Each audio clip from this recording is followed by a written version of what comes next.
Car the knowledge care में आप सभी का हार्दिक स्वागत है। मैं हूं राजा कुमार और हमारे इतिहास की श्रृंखला जो 500 प्रश्नों की थी उसका आज ये तीसरा एपिसोड है।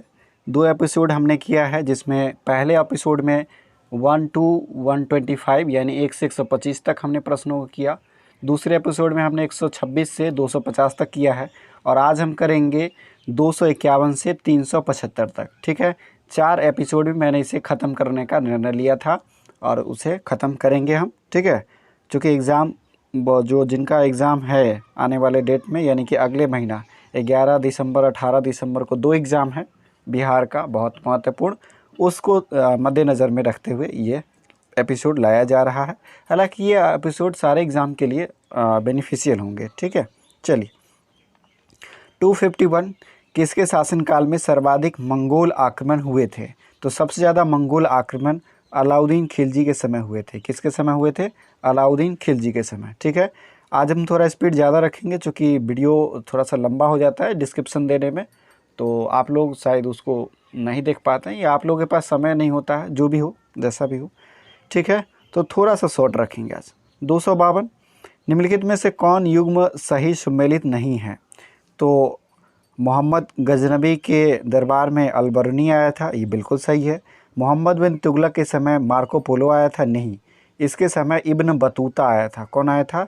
इब्न बतूता, बगल में जूता नहीं, इब्न बतूता। जी हाँ, इसके समय कौन आया था? इब्न बतूता आया था। देवराय द्वितीय के समय फ़ारसी यात्री अब्दुल रज़ाक आया था और जहांगीर के दरबार में टॉमस रो और कैप्टन हॉकिंस, आप काफ़ी जानते हैं कि टॉमस रो भी जहांगीर के दरबार में आया था। ठीक है, तो आपका सही आंसर क्या है? मोहम्मद बिन तुगलक के दरबार में मार्को पोलो नहीं, इब्न बतूता आया था, जिसे उसने दिल्ली का काजी नियुक्त किया था। ठीक है, 253 गयासुद्दीन तुगलक के मकबरे की विशेषता क्या है? गयासुद्दीन तुगलक के मकबरे की विशेषता जो है वो है कि ये जो मीनारें हैं वो ढलवा मीनारें हैं। कैसी मीनारें हैं? गयासुद्दीन तुगलक के मकबरे की विशेषता है यह ढलवा मीनार है। गयासुद्दीन तुगलक तुगलक वंश की स्थापना किया था। चलिए 254 फिरोज तुगलक द्वारा जौनपुर नगर निम्नांकित किसकी स्मृति में स्थापित किया गया था? तो फिरोज शाह तुगलक ने जौनपुर नगर की स्थापना की थी अपने भाई किसकी याद में? तो मोहम्मद बिन तुगलक के नाम में की याद में, जिसका मूल नाम था जौना खां। क्या नाम था? मोहम्मद बिन तुगलक का नाम था जौना खां। ठीक है, इसी की याद में इसने क्या किया था? जौनपुर नगर की स्थापना की थी, जिसे पूर्व का सिराज या भारत का सिराज के नाम से भी जाना जाता है। किसको? जौनपुर को। जौनपुर को पूर्व का सिराज या भारत का सिराज कहा जाता है। तुगलक वंश की स्थापना किसने की? तो अभी हमने बात किया, तुगलक वंश की स्थापना गयासुद्दीन तुगलक ने की थी। ठीक है, गयासुद्दीन तुगलक ने। नेक्स्ट प्रश्न 256 सुल्तान अलाउद्दीन के शासनकाल में विभिन्न स्थानों पर बुनकर सूचना देने वाले सूचनादाताओं को क्या कहा जाता था? तो जो घूम घूम कर सूचना देते थे उनको कहा जाता था बरीद। क्या कहा जाता था? बरीद। बरीद कहा जाता था, सूचनादाता को बरीद कहा जाता था। 257 सुल्तान अलाउद्दीन द्वारा स्थापित गुप्तचर विभाग के प्रमुख को क्या कहा जाता था? तो उसको बरीद ए मुमालिक कहा जाता था। क्या कहा जाता था? बरीद ए मुमालिक। यानी विभाग का हेड जो होता था बरीद ए मुमालिक, और जो सूचना देता था उसको क्या कहते थे? बरीद कहते थे। चलिए 258 दिल्ली सल्तनत में नहर निर्माण करने वाला संभवतः पहला सुल्तान कौन था? तो सबसे पहले गयासुद्दीन तुगलक ने निर्माण किया था और सबसे ज़्यादा नहरों का निर्माण फिरोज शाह तुगलक FST ने किया था। FST यानी फिरोज शाह तुगलक।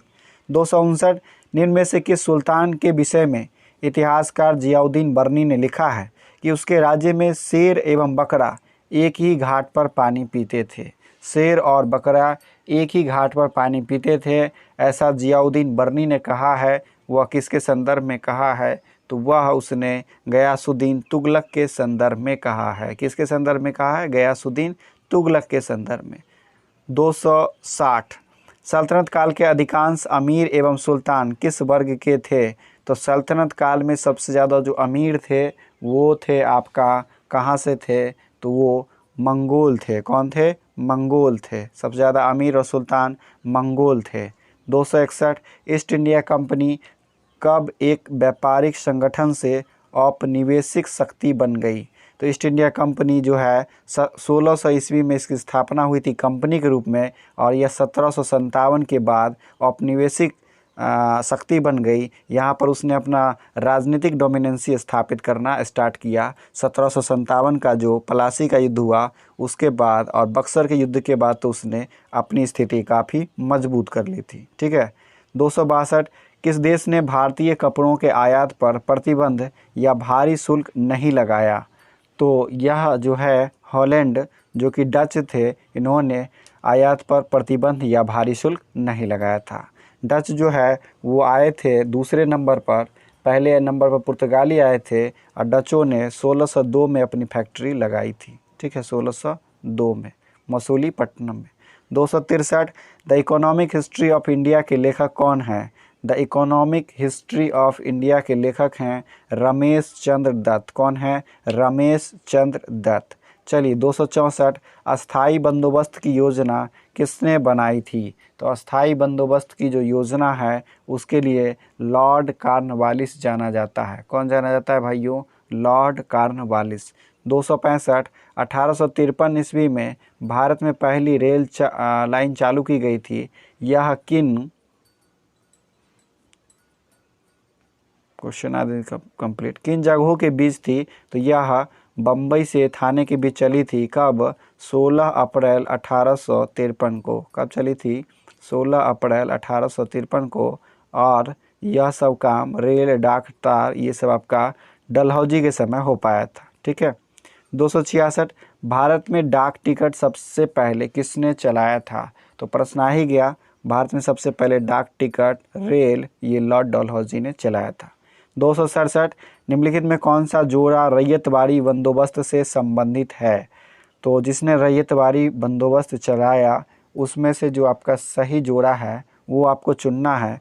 तो रीड और मुनरो रैयतवाड़ी बंदोबस्त से जुड़े हुए हैं। किससे जुड़े हुए हैं? रैयतवाड़ी बंदोबस्त से। 268 महालवाड़ी व्यवस्था किन क्षेत्रों में लागू की गई थी? तो महालवाड़ी व्यवस्था जो है वो आपका गंगा घाटी, उत्तर पश्चिमी प्रदेश, मध्य भारत और पंजाब, इन सब प्रांतों में इसकी व्यवस्था की गई थी। महालवाड़ी व्यवस्था गंगा घाटी, उत्तर पश्चिमी प्रदेश, मध्य भारत और पंजाब में। चलिए 269 भारत में औद्योगिकीकरण का कारण क्या था? क्या कारण था औद्योगिकीकरण का, इंडस्ट्रियलाइजेशन का इंडिया में? तो इंडिया में इंडस्ट्रियलाइजेशन का काम था। लाखों कारीगर एवं शिल्पकार क्या बन गए थे? कृषक बन गए थे। ठीक है, किसान बन गए थे। 270 बंगाल में पहला जूट का कारखाना कहाँ शुरू हुआ? तो बंगाल में पहला जूट का कारखाना आपका जो स्टार्ट हुआ वो कहाँ हुआ? तो ये रिसरा में हुआ। कहाँ स्टार्ट हुआ? रिसरा में। कहाँ हुआ? रिसरा में।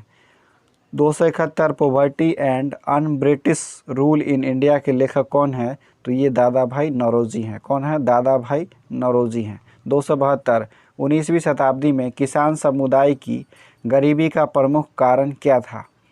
तो किसान समुदाय की गरीबी का प्रमुख कारण था अत्यधिक भू राजस्व की वसूली। उनसे बहुत ज़्यादा टैक्स वसूला जाता था, यही उनकी गरीबी का प्रमुख वजह था, और बिना फसल के भी टैक्स ले लिया जाता था। 273 अस्थाई बंदोबस्त किसके साथ किया जाता था? अस्थाई बंदोबस्त जमींदारों के साथ किया जाता था। किसके साथ किया जाता था? जमींदारों के साथ। 274 सर्वाधिक ब्रिटिश पूंजी विनियोग भारत में किस उद्योग में किया गया? तो सबसे ज़्यादा निवेश रेलवे, बैंकिंग, बीमा एवं जलयान उद्योग में, यानी कि सेवा क्षेत्रों में सबसे ज़्यादा पूंजी निवेश किया गया। 275 वेल्थ ऑफ नेशंस के लेखक कौन है? तो वेल्थ ऑफ नेशंस के लेखक है एडम स्मिथ। कौन है दोस्तों? Adam Smith. 276 नीलहों के उत्पीड़न का सजीव चित्रण बांग्ला नाटक नील दर्पण में किया गया। इसके लेखक कौन है? तो इसके लेखक हैं दीनबंधु मित्र, जिन्होंने नील दर्पण नाटक की रचना की है। 277 चाय के व्यापार तथा चीन के साथ व्यापार पर कंपनी के एकाधिकार को कब समाप्त कर दिया गया? 1813 में यह मौका दिया गया था कि कुछ समय के लिए आप चाय और चीन को रख सकते हैं, लेकिन 1833 में वो सारे अधिकार चाय और चीन भी कंपनी से छीन लिया गया। ठीक है। 278 पहला टेलीग्राफ लाइन कलकत्ता से आगरा तक कब चालू की गई थी? तो यह स्टार्ट की गई थी 1853 में। कब स्टार्ट की गई थी दोस्तों? 1853 में। 279 कलकत्ता की स्थापना से पूर्व बंगाल में अंग्रेज़ों की विशालतम बस्ती कौन सी थी? तो कलकत्ता की स्थापना से पहले अंग्रेज़ों ने सबसे बड़ी बस्ती कहाँ पर बनाई हुई थी? तो उन्होंने सबसे बड़ी बस्ती हुगली को बनाया था, और हुगली को लूटपाट का अड्डा भी बनाया था, ये पुर्तगालियों ने बनाया था। 280 अंग्रेज़ों द्वारा बंगाल से निर्यात की जाने वाली प्रमुख क्या थी? तो अंग्रेज़ जो हैं वो क्या निर्यात करते थे प्रमुख रूप से? तो ये है आपका अंग्रेज़ों द्वारा बंगाल से निर्यात किया जाने वाली प्रमुख वस्तुओं में आपका सोडा है। क्या था? सोडा। ठीक है। 281 पलासी के युद्ध से पूर्व अंग्रेज़ों के साथ मिलकर नवाब के विरुद्ध किसने षड्यंत्र किया था? तो आप सभी जानते हैं 23 जून 1757 को पलासी की युद्ध लड़ा गया, जिसमें मीर जाफ़र ने अपने नवाब सिराजुद्दौला को धोखा दिया और अंग्रेज़ों के साथ मिल गया था। तो ये कौन था? नवाब का मीर बख्शी था, मीर जाफ़र। कौन था? मीर जाफ़र। कलकत्ता के प्रभारी अधिकारी मानिकचंद भी थे इसमें, बंगाल के महाजन जगत सेठ भी शामिल थे। तो चारों ऑप्शन सही है। 282 निम्नलिखित में से किसको रॉबर्ट क्लाइव का सियार या गुर्गा कहा जाता था? तो यह सियार या गुर्गा जो है मीर जाफ़र को कहा जाता था, क्योंकि मीर जाफ़र को उसने अपने पाले में कर लिया था। ठीक है, सत्ता का लोभ देकर। 283 बंगाल का प्रथम गवर्नर जनरल कौन था? तो बंगाल का पहला गवर्नर जनरल कौन बना भैया? तो ये बना आपका वारेन हेस्टिंग्स। कौन बना? Warren Hastings. बंगाल का अंतिम गवर्नर और बंगाल का पहला गवर्नर जनरल। ठीक है, गवर्नर जनरल की उपाधि दे दी गई थी। किस एक्ट के द्वारा दी गई थी? आप हमें कमेंट करके बताएं। 284 1834 ईस्वी में किसने कहा था सूती वस्त्रों के बुनकरों के कंकाल भारत के मैदानों को बदरंग कर रहे हैं? यानी सूती वस्त्रों के बुनकर, यानी कि यह जो उद्योग है वो समाप्त होने के कगार पर था। तो इस शब्द का प्रयोग उसने कटाक्ष के लिए किया है। किन्होंने किया था? तो विलियम बेंटिक ने किया था, लॉर्ड विलियम बेंटिक ने। ठीक है। 285 आंतरिक व्यापार पर ब्रिटिश एकाधिकार से सर्वाधिक लाभ किससे हुआ? तो आंतरिक व्यापार पर ब्रिटिश एकाधिकार से सबसे ज़्यादा प्रॉफिट कंपनी के कर्मचारियों को हुआ। ठीक है, कंपनी के कर्मचारियों को। 286 19वीं सदी में के अंत में भारतीय पूंजीपतियों के हाथों में एकमात्र प्रमुख उद्योग क्या था? तो 19वीं सदी के अंत में पूंजीपतियों के हाथ में जो सबसे महत्वपूर्ण उद्योग था वो था आपका कौन सा उद्योग? सबसे बड़ा उद्योग था उनके पास सूती वस्त्र का उद्योग। ठीक है। 287 ईस्ट इंडिया कंपनी ने दूसरी यूरोपीय कंपनियों को केवल चाय और अफीम का व्यापार करने के लिए प्रोत्साहित किया। क्यों ऐसा क्यों किया? तो ऐसा इसलिए किया कि चाय के निर्यात से भारत में ब्रिटिश बागान मालिक क्या होंगे? समृद्ध होंगे, इसलिए उन्होंने चाय पर जोर दिया। अफीम के निर्यात से चीन से उनको चांदी मिल सकेगी, तो ये दोनों बातें उनके लिए फ़ायदेमंद थी। 288 पलासी के युद्ध 1757 इससे पूर्व भारत में उदयमान मध्यम वर्ग का गठन मुख्यतः किससे हुआ था? तो यह गठन जो है दादनी व्यापारियों के द्वारा हुआ था। किसके द्वारा? दादनी व्यापारियों के द्वारा। 289 सर्वप्रथम भारत से व्यापारिक संबंध कायम करने तथा उसे अपना उपनिवेश बनाने वाला पहला यूरोपीय कौन था? तो यह था पुर्तगाली, जो कि 1498 में वास्को डी गामा जो है आपका 14 मई 1498 को उत्तमाशा अंतरिप होते हुए आया था। अब्दुल मजीद ने इसकी सहायता की थी। 290 पुर्तगालियों ने कोलंबो एवं मलक्का पर कब अधिकार कर लिया? तो पुर्तगालियों ने कोलंबो और मक्का पर आपका जो है अधिकार कर लिया था 1518 ईस्वी में। कब? 1518 में। नेक्स्ट 291 पुर्तगालियों ने भारत में अपना पहला दुर्ग कहाँ बनाया था? तो पुर्तगालियों ने अपना पहला दुर्ग जो है वो किसको बनाया था? पहले कोचीन को बनाया था और बाद में गोवा को बनाया। जब यूसुफ आदिल शाह से अल्बुकर्क ने गोवा छीन लिया, उसके बाद उसने गोवा को अपनी राजधानी बना ली। नेक्स्ट 292, भारत की खोज पुर्तगाल निवासी वास्को डी गामा ने कब की थी? तो 1498 में। ये भारत की खोज नहीं है, ये भारत के रास्तों की, भारत कैसे पहुंचा जाए उसके रास्तों की खोज है, ठीक है। ऐसे इसको कहा दिया जाता है कि भारत की खोज किसने की, अमेरिका की खोज किसने की। चला था कोलंबस पहले भारत के रास्तों को खोजने के लिए कि भारत किधर है, लेकिन वह अमेरिका पहुंच गया था, तो वह अमेरिका की खोज कर बैठा, ठीक है। और उसको उसने नई दुनिया नाम दे दिया और वहाँ के निवासियों को उसने रेड इंडियन कहा था, ठीक है। 293, भारत में पुर्तगाली, अंग्रेजी, इंग्लिश, डच तथा फ्रेंच के आने के साथ किस चीज़ की शुरुआत हुई? तो पुर्तगालियों ने तंबाकू लाया, आलू लाया, ठीक है। इसके अलावा आपका जो है लाल मिर्च, टमाटर, मकई की खेती, प्रिंटिंग प्रेस, ये सब लाया। तो ऑप्शन डी बिल्कुल सही है। 294, निम्नलिखित में से कौन भारत नहीं आया था?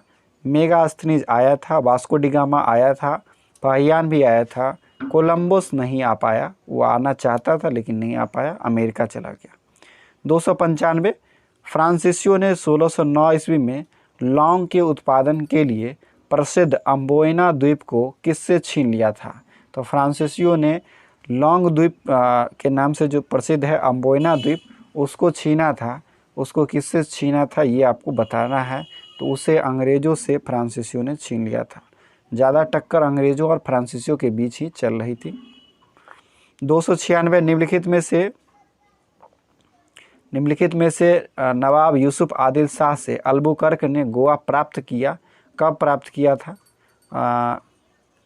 निम्नलिखित में से नवाब यूसुफ आदिल शाह से अल्बुकर्क ने गोवा को प्राप्त किया था 1510 ईस्वी में, ठीक है। कब प्राप्त किया था? 1510 ईस्वी में। तो ये जो शासक थे आदिल शाह कहाँ से थे? तो ये बीजापुर के शासक थे। कहाँ के शासक थे? बीजापुर के।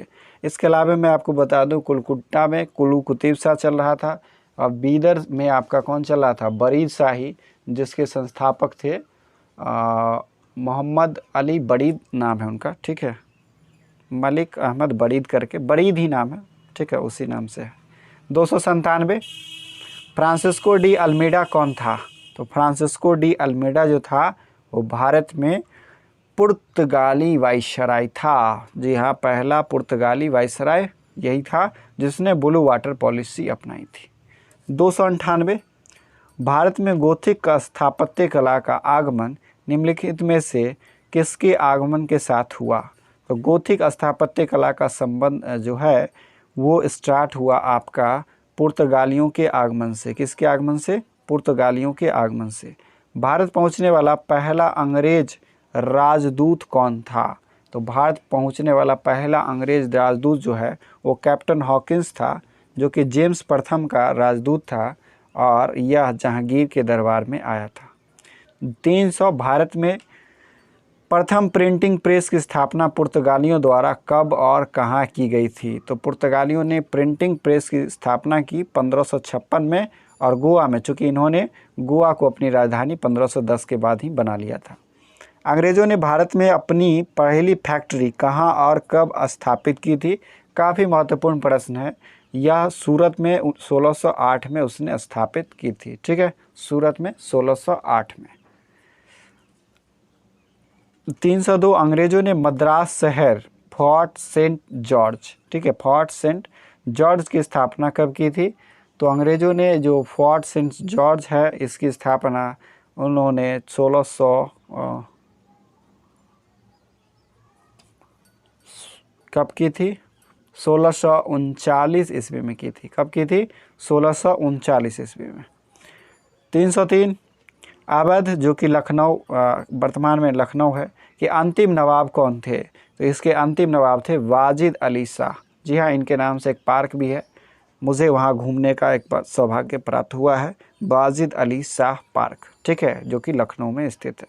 304, अंग्रेज़ों को बंगाल में व्यापार करने की अनुमति कब मिली थी?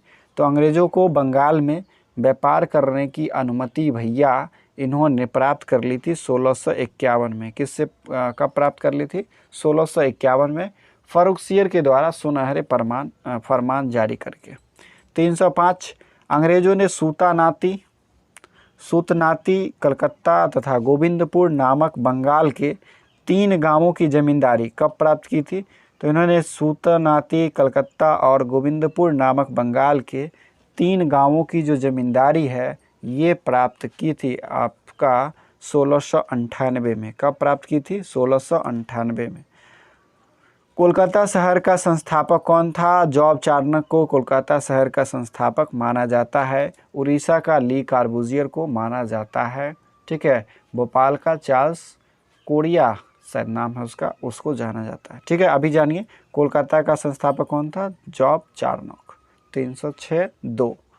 307 भारत पहुंचने वाला पहला अंग्रेजी समुद्री जहाज कौन था? तो पहला जो अंग्रेजी जहाज था, समुद्री जहाज, वो हेक्टर था। क्या था? रेड ड्रैगन और हेक्टर में बार बार कन्फ्यूजन हो जाता है, तो हेक्टर ही पहले पहुंच पाया था। चला तो था दोनों साथ ही, हेक्टर पहले पहुंचा था। ठीक है। हेक्टर और रेड ड्रैगन दोनों चला था। 308 अंग्रेजों ने पूर्वी भारत में अपना पहला कारखाना 1633 ईस्वी में किस स्थान पर खोला था? तो अंग्रेज़ों ने पूर्वी भारत में अपना पहला कारखाना जो है वो लगाया था आपका कहाँ पर? तो ये इन्होंने लगाया बालासोर में। कहाँ लगाया? बालासोर उड़ीसा में। पूर्वी भारत बालासोर उड़ीसा में। निम्नलिखित में से कौन सी भारत में फ्रेंच बस्ती नहीं थी? पुडुचेरी, माहे, गोवा, चंद्रनगर। बताइए कौन सी नहीं थी? तो गोवा फ्रांसीसियों के हाथ में नहीं थी। गोवा किसके हाथ में थी? पुर्तगालियों के हाथ में थी। जबकि फ्रांसीसियों के हाथ में पुडुचेरी, माहे, कराईकल, चंद्रनगर ये सब था, जिससे हमने बाद में पुलिसिया कार्रवाई के तहत इस सबको भगाया था वहाँ से। 310 डेनिश कंपनी का मुख्यालय भारत में कहाँ स्थित था? तो डेनिश कंपनी का मुख्यालय भारत में जो है वो आपका स्थित था श्रीरामपुर बंगाल में। इन्होंने कहाँ बनाया था अपना मुख्यालय? श्रीरामपुर बंगाल में। ठीक है। चलिए नेक्स्ट 311 भारत में फ्रांसीसियों ने अपना सबसे पहला कारखाना निम्नलिखित स्थानों में से कहाँ लगाया था? तो फ्रांसीसियों ने अपना पहला कारखाना यहीं लगाया था, सूरत में। कहाँ लगाया था? सूरत में। चूँकि इनका जो मुख्य प्रतिद्वंदी था वो था अंग्रेज, और अंग्रेज़ों ने भी कारखाना जो है वो कहाँ लगाया था? सूरत में ही। इस वजह से इन्होंने भी वहीं लगाया, सूरत में ही कारखाना लगाया। 312 कलकत्ता नगर यानी फोर्ट विलियम की स्थापना जॉब चार्नक के द्वारा कब की गई थी? तो जॉब चार्नक ने कलकत्ता में फोर्ट विलियम कलकत्ता नगर की स्थापना जो है जॉब चार्नक के द्वारा किया गया। और यह आपका कब किया गया ये आपको बताना है। तो ये आपका 1698 में किया गया। कब किया गया? 1698 में। 313 बंगाल में फ्रांसीसियों द्वारा स्थापित बस्ती का नाम क्या था? तो फ्रांसीसियों ने जो बस्ती बसाई बंगाल में उसका नाम था चंद्रनगर। क्या नाम था? चंद्रनगर। ठीक है, चंद्रनगर। और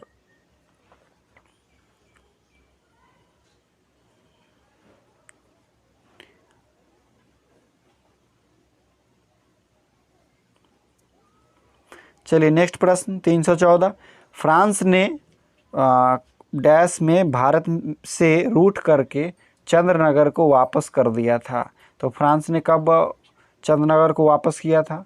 तो फ्रांस ने आपका 1950 में चंद्रनगर को वापस कर दिया था। ठीक है। सती प्रथा का अंत कब हुआ? तो सती प्रथा का अंत 1829 में लॉर्ड विलियम बेंटिक और राजा राम मोहन राय के प्रयास से हो सका। यह एक प्रश्न आता है कि यह कब किस विषय के तहत था?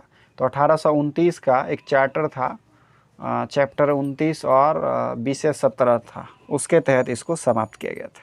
चलिए 316 अंग्रेजी सेना ने किसके नेतृत्व में फ्रांसीसियों को बुरी तरह पराजित किया था? तो अंग्रेज़ों ने फ्रांसीसियों को हराया था कि किसके नेतृत्व में? तो यह आपका सर आयरकुट के नेतृत्व में। कौन सा युद्ध था?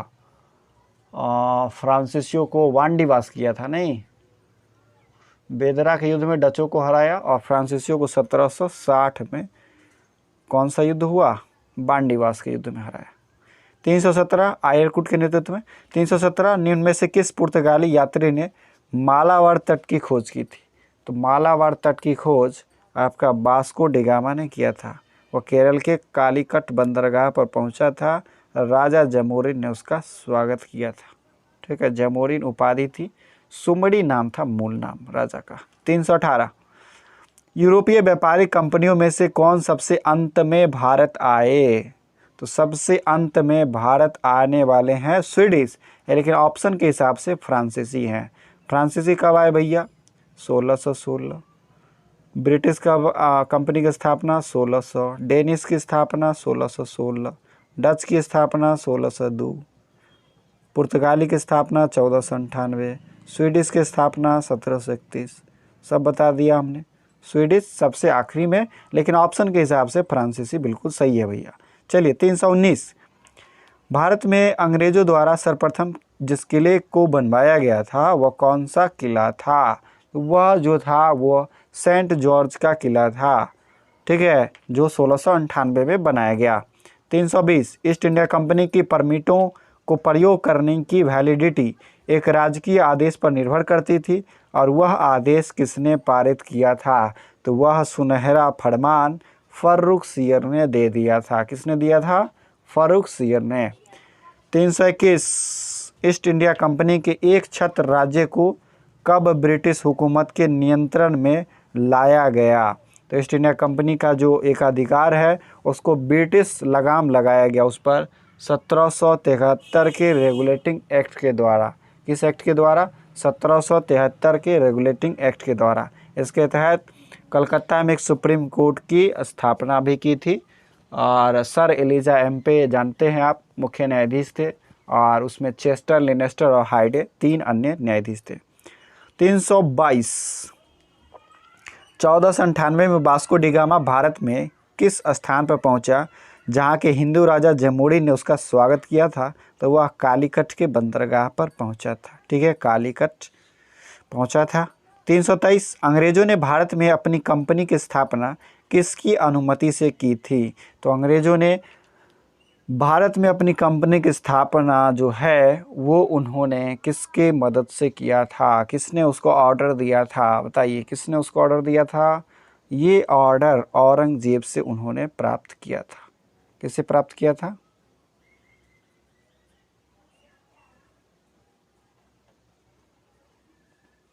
सॉरी, औरंगजेब से नहीं, जहांगीर से उन्होंने प्राप्त किया था। ठीक है, औरंगजेब तो बाद में आए, जहांगीर से इन्होंने ऑर्डर पास करवाया था। चलिए 1613 324 प्रश्न संख्या 324 1613 ईस्वी में अंग्रेजी ईस्ट इंडिया कंपनी को कहाँ एक कारखाना स्थापित करने की अनुमति मिली थी? तो 1613 की ही बात है।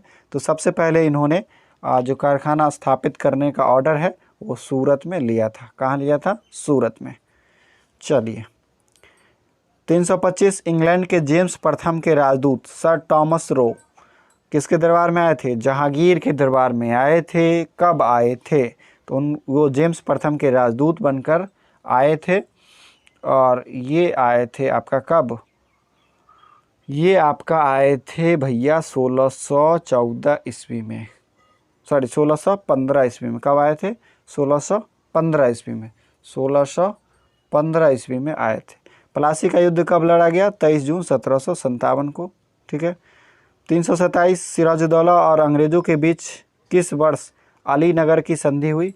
तो सिराजुद्दौला और अंग्रेज़ों के बीच अलीनगर की संधि करनी पड़ी थी उसे। जब वह युद्ध हार गया उसके बाद उसे संधि करनी पड़ी। उससे पहले उसने संधि कर ली थी क्या? 327, जी हाँ, 1756 में ही अलीनगर की संधि हुई थी। 328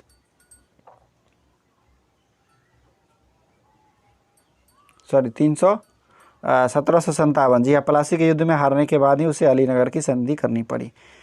328 क्लाइव के हाथों की कठपुतली का नवाब कौन था? कठपुतली वाला नवाब जो था वो मीर जाफ़र था। चूँकि वह खुद ही कठपुतली बनना चाहता था तो बन गया। राजा को धोखा देकर उसने राजा बनने की ठानी थी।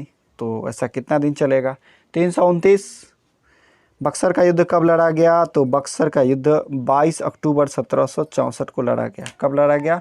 22 अक्टूबर 1764 को, जिसमें अंग्रेज और एक तरफ से भारत की तरफ से तिकरी सेना, जिसमें आपका मीर कासिम अवध के नवाब और कौन थे, मुगल बादशाह भी थे, शाह आलम द्वितीय। 330 किस युद्ध के बाद अंग्रेज बंगाल, बिहार और उड़ीसा के वास्तविक शासक बने थे? अंग्रेज के हाथों में बक्सर के युद्ध के बाद बिहार, बंगाल और उड़ीसा की दीवानी मामले उनके हाथ में आ गए थे।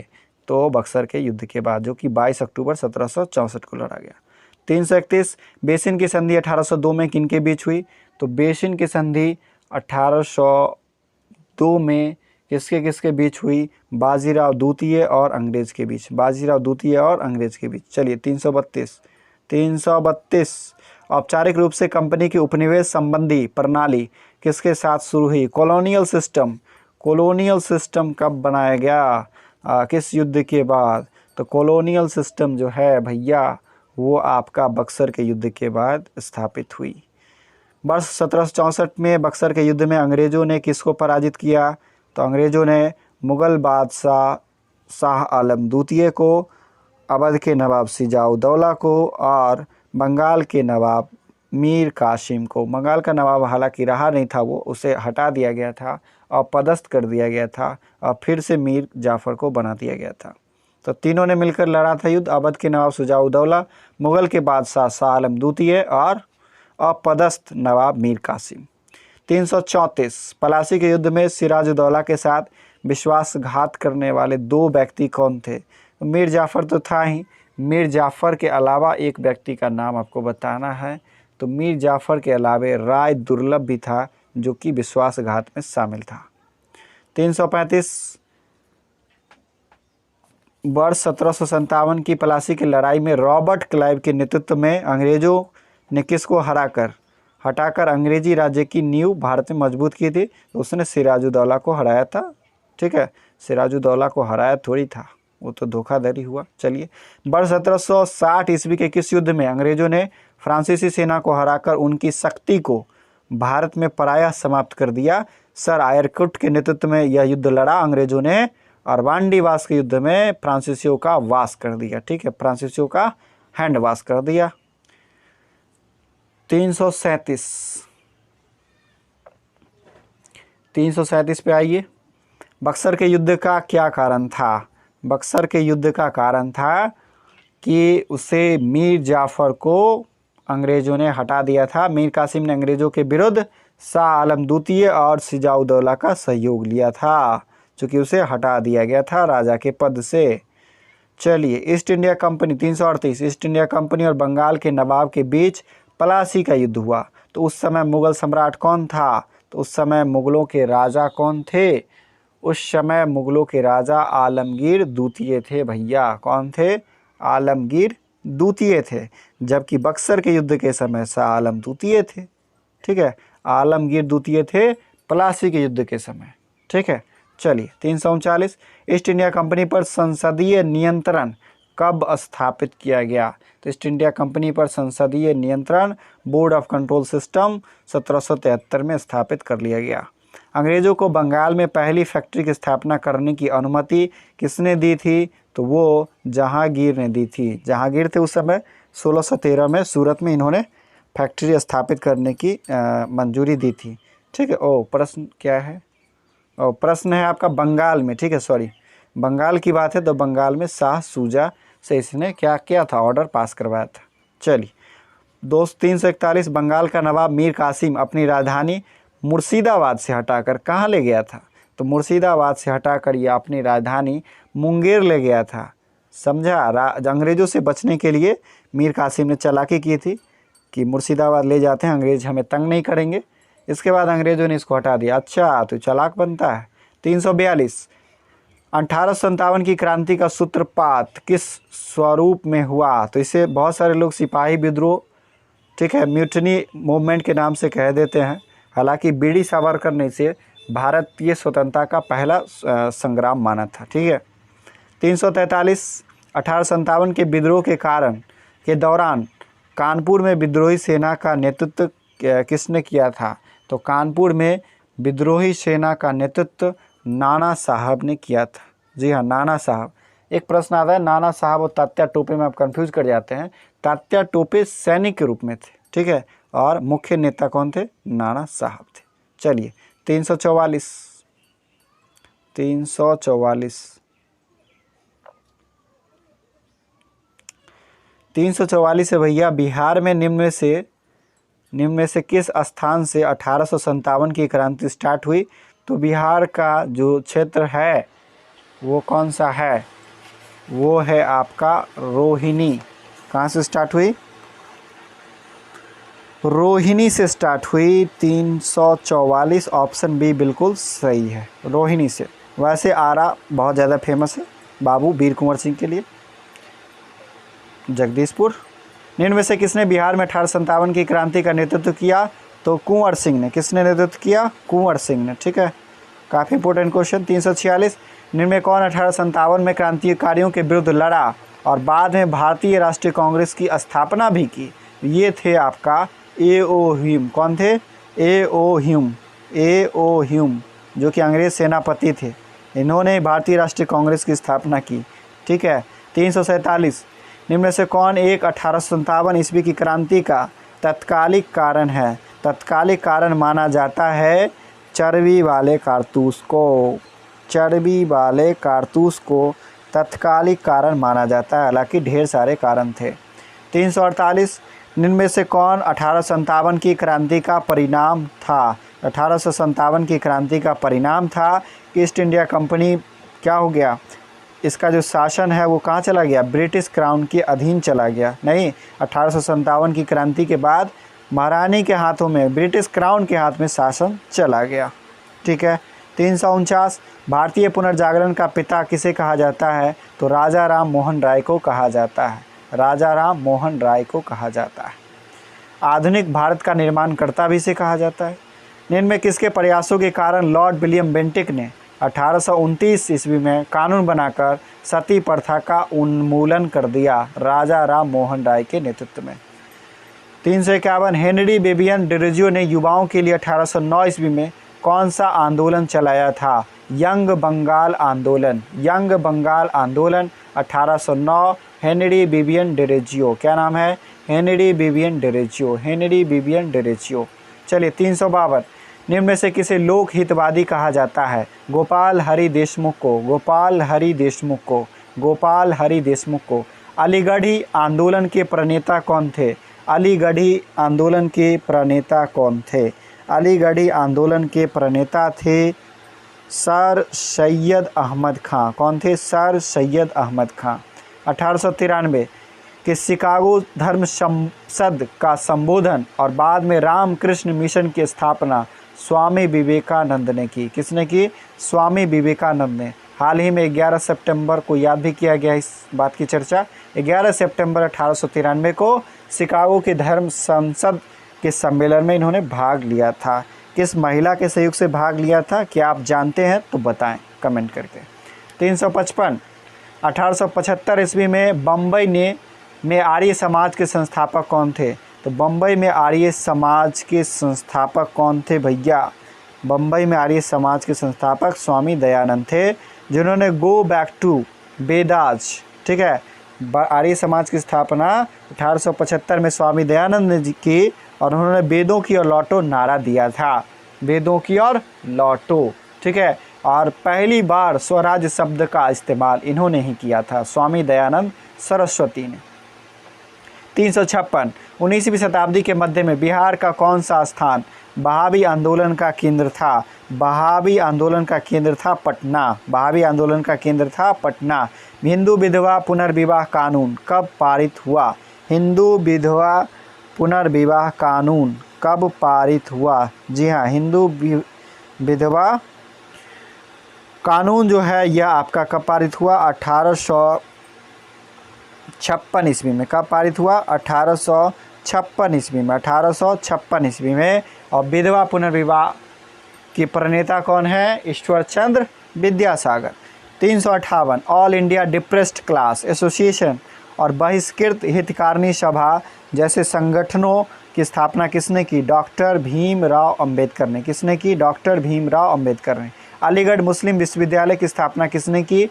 सर सैयद अहमद खान है। सर सैयद अहमद खान है। सर सैयद अहमद खान है। ऑप्शन ए बिल्कुल सही है। 360 खालसा पंथ की स्थापना किसने की? गुरु गोबिंद सिंह ने। किसने की? गुरु गोबिंद सिंह ने। गुरु गोबिंद सिंह ने। गुरु नानक पहले गुरु थे जिनका जन्म तलवंडी में हुआ था, ठीक है, तलवंडी में। और इन्होंने आखिरी जो जीवन के आखिरी समय करतारपुर कॉरिडोर में बिताया था, जो काफ़ी चर्चा में भी है। पाकिस्तान ने खोल दिया है भारतीय सिखों के लिए। भारतीय राष्ट्रीय कांग्रेस का पहला सचिव कौन था? भारतीय राष्ट्रीय कांग्रेस का पहला सचिव कौन था? ए.ओ. ह्यूम। ए.ओ. ह्यूम जिसने स्थापना की थी, ए.ओ. ह्यूम। और पहले अध्यक्ष कौन थे? व्योमेश चंद्र बनर्जी, W.C. बनर्जी।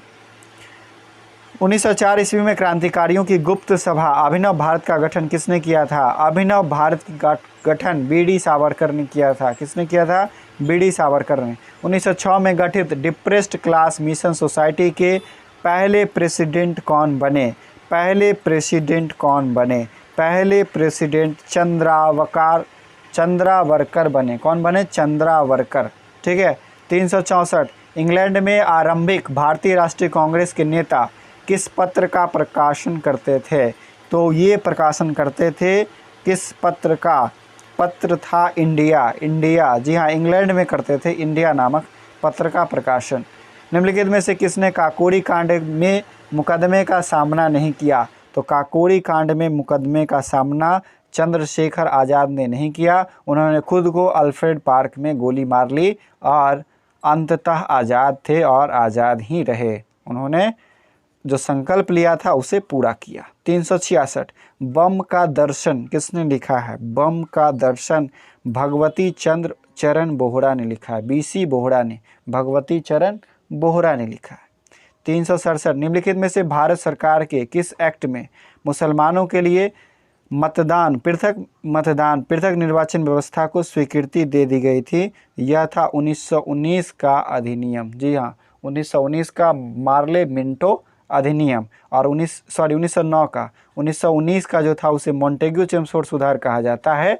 और इसमें मुस्लिमों के अलावा जो भी माइनॉरिटी थी सबके लिए व्यवस्था कर दिया गया था। पृथक निर्वाचन सिख, ईसाई, पारसी सब के लिए बढ़ा दिया गया था।